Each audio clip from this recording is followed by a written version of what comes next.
ఈరోజు యాక్చువల్గా బ్రోచర్ని ఇనాగరేషన్ చేసాం. ఆ ప్రోగ్రాం జనవరి 10, 11, 12 ఈ 3 రోజులు జరుగుతుంది. ఈ ప్రాపర్టీ షో ఇది రెగ్యులర్గా యాక్చువల్గా వాళ్ళు చేసే కార్యక్రమం. దీనివల్ల అవేర్నెస్ ప్రజలకి ఎవరైతే ప్లాట్స్ కొనుక్కునే వాళ్ళు కావచ్చు, బిల్డింగ్స్ కొనుక్కునే వాళ్ళు కావచ్చు, లేదా సైట్స్ కొనుక్కునే వాళ్ళు కావచ్చు, వాళ్ళకి ఒక అవేర్నెస్. దాంట్లో ఎక్విప్మెంట్ అవి కూడా యాక్చువల్గా ఎలాంటి ఎక్విప్మెంట్ ఈరోజు అవైలబుల్ అవుతాయని. అంతేకాని ఈరోజు నరేట్గా వాళ్ళు యాక్చువల్గా కొన్ని సమస్యలు గుంటూరు సమస్యల్ని చెప్పడం జరిగింది. గుంటూరు డ్రింకింగ్ వాటర్ కావచ్చు, అండర్గ్రౌండ్ డ్రైనేజ్ కావచ్చు, ట్రాఫిక్ సమస్య కావచ్చు, ఇలా కొన్ని సమస్యలు చెప్పారు. ఆ సమస్యలన్నీ కూడా ఖచ్చితంగా వీలైన తొందరలో పరిష్కరించ జరుగుతుంది. అయితే ఖజానా ఖాళీగా ఉంది.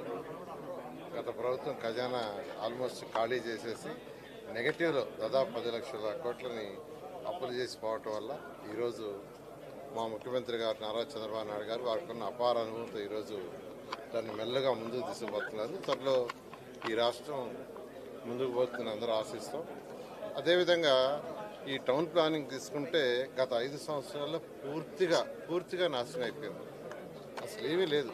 అసలు ఒక అధికారులని, ఒక వ్యవస్థని, ఒక సిస్టమ్ అని ఏమీ లేదు.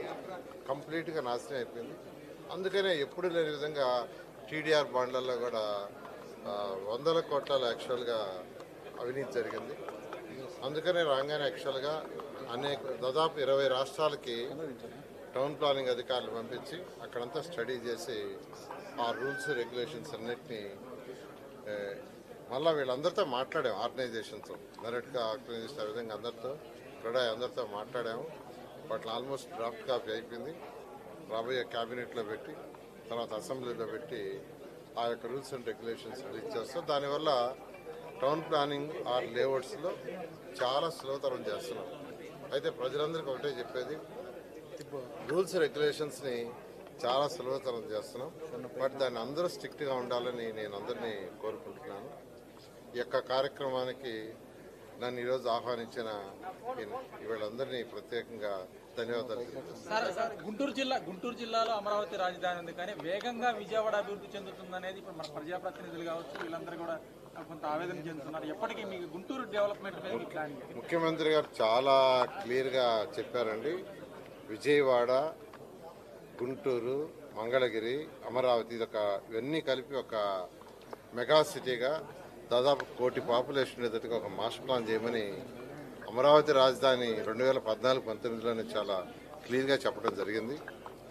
అందుకని అప్పుడు యాక్చువల్గా లైట్లో Vijayawada to Tenali via Guntur rail track కూడా ఒకటి యాక్చువల్గా స్పెషల్గా డిజైన్ చేయమని చెప్పారు. ఈ విధంగా గుంటూరు, విజయవాడ, మంగళగిరి, అమరావతి ఇవి యొక్క హైదరాబాద్ ఏ విధంగా అయితే హైదరాబాదు తర్వాత వచ్చి సికింద్రాబాద్, సైబరాబాద్ అని 3 ఉన్నాయో అదేవిధంగా యాక్చువల్గా దీన్ని చేయమని ఆ రోజు చెప్పడం జరిగింది. ఆ విధంగా యాక్చువల్గా మాస్టర్ ప్లాన్తో ముందుకు పోవడం జరిగింది.